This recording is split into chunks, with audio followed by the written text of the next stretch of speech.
کہ ہم دکھاوا اس میں بہت زیادہ کرتے ہیں. کوئی ایک تھیلا پکڑا رہا ہے, 10 لوگ ساتھ کھڑے سیلفی بنوا رہے ہیں. ایسے جو ان سے کہا جائے تو کہتے ہیں اعلانیہ طور پہ جو ہے اس کی اجازت ہے.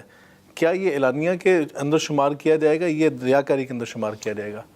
اس شخص کو تو اپنے حق میں اسے ریاکاری ہی شمار کرنا چاہیے. ہم کسی کے دل کی کیفیت کے اوپر فتویٰ تو نہیں لگاتے. ٹھیک. اعلانیہ کرنا بھی قرآن میں آیا ہے, لیکن بہتر جو ہے وہ سرن ہے. ٹھیک. وہ بخاری مسلم میں حدیث ہے کہ 7 لوگوں کو اللہ کے عرش کا سایہ نصیب ہوگا. جب کوئی سایہ نہیں ہوگا, ان میں ایک شخص وہ ہے جو دائیں ہاتھ سے صدقہ کرے اور بائیں کو خبر دے. ٹھیک ہے, یہ تو اسلام کا مزاج ہے. پھر سورۃ البقرہ میں آیا کہ آپ لوگوں کے اوپر جو خرچ کرتے ہو اس کو جتا کے اس مال کو ضائع نہ کرو. یہ اس مال کی مانند ہے جس طرح کہ ایک چٹیل پتھر کے اوپر مٹی ہو اور تیز بارش پڑے اور وہ بالکل صاف ہو جائے, تمہارے نام مال سے وہ نیکی ختم ہو جائے گی, جو دکھلاوے کے لیے اور لوگوں کو اذیت پہنچانے کے لیے کہ بعد میں ان کے اوپر احسان جتاتے ہو. باقی یہ بعض اوقات جو یہ اس طریقے سے سیلفیوں والا چکر ہوتا ہے نا, اس میں یہ بھی ہوتا ہے کہ بعض اوقات لوگوں نے ڈیوٹیز لگائی ہوتی ہیں, وہ اس چیز کو انشور بھی کرتے ہیں کہ آپ نے آ کے رپورٹ کرنا ہے, اتنے تھیلے آپ نے تقسیم بھی کیے ہیں کہ نہیں, اس اعتبار سے. لیکن اگر وہ شخص خود کر رہا ہے, اس کی نیت ہے, اگر تو وہ ترغیب دلانے کے لیے کر رہے ہیں ضرور کرے. ہم اسے یہ تو کہہ سکتے ہیں کہ بھائی میں تمہاری جگہ ہوتا تو میں تو سامنے اس طرح نہ آتا, لیکن تمہارے پر کوئی فتویٰ نہیں, کیونکہ یہ دل کی کیفیت ہے. ذہن میں رکھیے گا, اس میں بالکل ایکسٹریم پہ اس حوالے سے نہیں جانا چاہیے کہ ہم کسی کے اوپر فتویٰ لگائیں, اپنے اوپر ضرور لگائیں. بالکل ٹھیک. اور اس میں وہ سپورٹیو حدیث ہے, صحابہ کرام نے کہا کہ بعض اوقات ہم کوئی نیک عمل ایسا کرتے ہیں کہ وہ عمل دیکھ کے لوگ ہماری تعریف کر دیتے ہیں اور ہمیں اچھی بھی لگتی ہے. جی. حالانکہ ہماری نیت نہیں ہوتی کہ لوگ ہماری تعریف کریں, لیکن چونکہ لوگوں کے سامنے آ جاتا ہے. جی. تو کیا یہ بھی ریاکاری ہے؟ آپ نے فرمایا یہ اللہ کا انعام ہے اپنے بندے, اللہ دنیا میں. اللہ اس کی نیت. اب مجھے بتائیں, جب حضرت عثمان غنی رضی اللہ تعالیٰ عنہ کو نبی علیہ السلام اعلانیہ کہہ رہے تھے جی کہ عثمان آج کے بعد جنتی ہے اور آپ اشرفیاں الٹ پلٹ کر رہے تھے, تو اعلانیہ ہی کر رہے تھے نا. تو حضرت عثمان نے اس کا رزلٹ یہ بھی نہیں نکالا کہ انہوں نے نماز پڑھنی چھوڑ دی ہو. جی بالکل, یہ بھی نہیں ہوا. اور پھر آپ نے جو مسجد نبوی کی زمین خیرات کی, آپ نے جو ہے وہ ایک کنواں خیرات کر دیا اور صحابہ کرام کے لیے میٹھے پانی کا سارا معاملہ کیا. تو الحمدللہ سیدنا عثمان کا ایک بالکل ٹھیک عمل ہے. اس کی وجہ سے یہ نہیں ہم کہیں گے کہ نعوذ باللہ انہوں نے کوئی ریاکاری والا معاملہ, لیکن میں آپ کو بتاؤں ریاکاری ہوتی بھی ہے. آپ دیکھیں عیدی ویلفیئر والے کتنا اچھا کام کر رہے ہیں. ہماری پچھلی گورنمنٹ کے اندر وہ فیصل عیدی صاحب جی اسپیشل انہوں نے ایک جہاز بک کروایا, کراچی سے اڑ کے اسلام آباد آئے, عمران خان صاحب کو چیک دیا انہوں نے 1 کروڑ روپے کا, 1 کروڑ کا چیک دیا اور 1 ملین کا فیول ضائع کر دیا. لوگوں نے یہ 10 لاکھ چیریٹی کے پیسے تھے, ان کے ذاتی تھے, چیریٹی کے تھے. اور وہ چیریٹی لوگوں نے اس لیے نہیں دی تھی کہ آپ ایک چارٹرڈ طیارہ لے کے اڑیں گے اور بھائی خان صاحب کے آپ اکاؤنٹ میں ٹرانسفر کر دو. ٹھیک. صرف ایک تصویر بنانے کی خاطر اتنی دور سے آپ جہاز میں اڑے, ٹرین میں آ جاؤ یار, ٹھیک, اور اپنا طیارہ لے کے اڑے ہیں وہاں سے, اور وہاں آپ نے لینڈ کیا اور جا کے 1 کروڑ کا چیک پیش کیا. وہ 1 کروڑ کا تو 2 کروڑ روپے کا ہمیں چیک پڑا. تو جو یہ ڈونر کانفرنس ہوتی ہے چیریٹی کے پیسوں سے, یہ بھی ٹھیک نہیں ہے, لیکن آپ مس یوز تو نہ کریں. یہ کتنا بڑا مس یوز ہے. وہ مطلب جو چیریٹی کے پیسے ہیں اسی سے ڈونر کو کھانا کھلانا ٹھیک ہے, وہ آپ کھلا سکتے ہیں. وہ تو قرآن میں سورہ التوبہ کے اندر جو 8 مصارف آئے ہیں زکوٰۃ کے, ان میں عاملین زکوٰۃ کی تنخواہیں بھی ہیں اس میں. ٹھیک. جو لوگ اس طریقے کے بیچ میں انوالو ہیں اور اس کے لیے آپ کوئی سرمنی ارینج کرتے ہیں, تو ایون زکوٰۃ کے پیسے میں سے بھی خرچ کر سکتے ہیں. جو اجتماعی اس طرح کی افطاریاں ہوتی ہیں اس میں غریب اور امیر کا فرق کرنا مشکل ہے. اب اگر آپ نے زکوٰۃ کے پیسے سے بیت المال سے کوئی کنواں کھدوایا ہے, یہ اس میں نہیں لکھ سکتے آپ کے یہ بیت المال کے پیسے سے, یہاں سے امیر آدمی پانی نہیں پیے گا. جو پبلک ویلفیئر کے کام ہے نا, وہ پھر زکوٰۃ والا حکم اس کے اوپر اپلائی نہیں ہوتا, وہ کوئی بھی اس سے اویل کر سکتا ہے. بالکل ٹھیک ہے.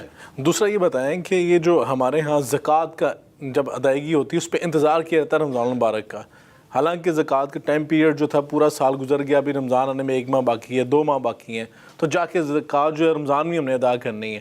تو کیا زکوٰۃ اس زمرے میں آ جائے گی یا 2 مہینے اس میں مزید ایڈ ہو جائیں گے؟ اس کے پیچھے اصل میں حکمت یہ ہوتی ہے کہ رمضان شریف میں چونکہ ثواب 700 گنا تک بڑھا دیا جاتا ہے, نوافل کا ثواب فرائض کے برابر. جی.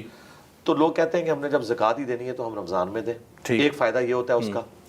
دوسرا فائدہ وہ یہ لیتے ہیں کہ زکوٰۃ لیونر ایئرز کے اعتبار سے ہے, سولر ایئرز کے اعتبار سے نہیں ہے. ٹھیک. جی 36 سال بعد 1 سال کا فرق پڑ جاتا ہے. بالکل ٹھیک. 36 سال میں مسلمان نے 37 دفعہ زکوٰۃ دینی ہے. اللہ. لیکن سولر ایئرز کے اعتبار سے 36 دفعہ, تو وہ اپنا مہینہ لیونر ایئرز کے اعتبار سے سیٹ کرنے کے لیے ایسا کرتے ہیں. بالکل. باقی وہ جو آپ کہہ رہے ہیں 2-3 مہینے کا ہے, وہ آپ فرق نکال سکتے ہیں نا, کہ 1 سال آپ 1.25 سال کی زکوٰۃ نکال لیں اور اپنے آپ کو رمضان کے اوپر شفٹ کر دیں. بالکل ٹھیک. اچھا لیکن اس میں ایک قباحت ہے، اس کو بھی آپ نے اوور کم کرنا ہے۔ وہ قباحت یہ ہے کہ ضرورت ایک بندے کو شعبان کے مہینے میں ہے، جی، اس نے اپنی بچی کی شادی کرنی ہے، یا اس نے اپنے بچے کی کالج کی فیس دینی ہے، اور اس کی ڈیٹ گزر جانی ہے، آپ کے رمضان میں آپ ایڈوانس بھی اپنی زکات دے سکتے ہیں، آپ لکھ لیں، اگلے سال کی زکات بھی ایڈوانس دے سکتے ہیں، آپ اپنے پاس نوٹ کر لیں۔ ٹھیک ہے، این ممکن ہے کہ آپ تو 700 گنا کی بات کر رہے تھے، شعبان میں آپ کو 7 لاکھ گنا ثواب مل جائے، کیونکہ اللہ تعالیٰ نے نیکیوں کو تولنا ہے، گننا نہیں ہے، تولی جائیں گی۔ ہو سکتا ہے وہ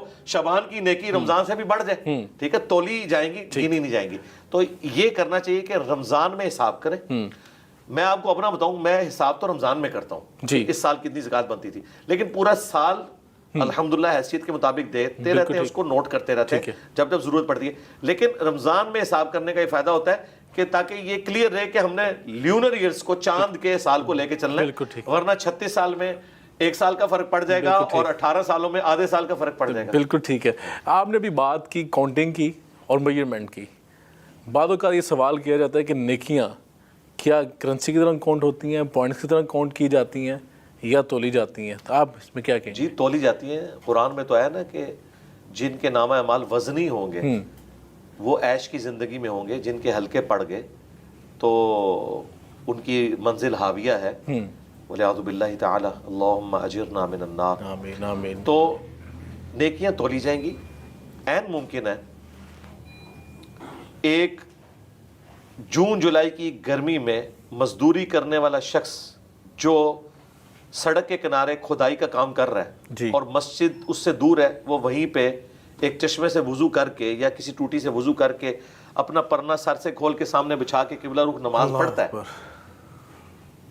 اس کی نماز کا ثواب حرم شریف میں نماز پڑھنے سے بڑھ جائے تولنے کے اعتبار سے، کیونکہ حرم شریف والے کو اللہ تعالیٰ نے سرکمسٹانسز ایسے دیے ہیں کہ اس کا اپنا تیل کا کنواں ہے، اپنی کوئی فرنچائز چل رہی ہے، اس کے پاس ایئر کنڈیشن گاڑی ہے، وہ ایئر کنڈیشن کمرے سے اٹھا، ایئر کنڈیشن گاڑی میں بیٹھا، ایئر کنڈیشن حرمین میں جا کے نماز پڑھی، اس کو اللہ نے حالات و واقعات ایسے دیے تھے، وہ اس غریب کو بھی دیے ہوتے ہیں، یہ بھی کر لیتا۔ بالکل ٹھیک۔ تو قیامت کے دن وہ تو کہہ سکتا ہے یا اللہ مجھے تو نے گیون سرکمسٹانسز میں دیا ہی اتنا تھا۔ اور یہ قرآن میں سورہ بنی اسرائیل میں ہے، ہر شخص اپنے شاکلہ کے مطابق، سرکمسٹانسز کے مطابق عمل کرے، اللہ تعالیٰ اس کا فیصلہ کرے گا۔ اللہ، یہ ذہن میں رکھیے گا۔ ایک شخص جس کے گیون سرکمسٹانسز ایسے ہیں کہ اسے حالات و واقعات ہی ویسے ملے ہیں کہ اس کی ایک دن کی کمائی 100 روپے ہے جی، اور اس میں سے وہ 5 روپے خرچ کر دیتا ہے، اور ایک بندے کی کمائی 1 کروڑ روپے ایک دن کی، وہ 5 لاکھ بھی خرچ کرتا ہے، ریشو پروپورشن میں تو وہ 100 والا بڑھ جائے گا، اسے تو اللہ نے دیا ہی اتنا تھا۔ بالکل ٹھیک۔ تو یہ نیکیاں تولی جائیں گی۔ دنیا میں بھی آپ دیکھیں، مجھے بتائیں 5-5 ہزار کے 5 نوٹ جی، اور 100 روپے کے 5 نوٹ، گننے میں تو دونوں 5 ہیں، جی، لیکن اپنے وزن میں 5000 والا نوٹ وزنی ہے۔ بالکل ٹھیک ہے۔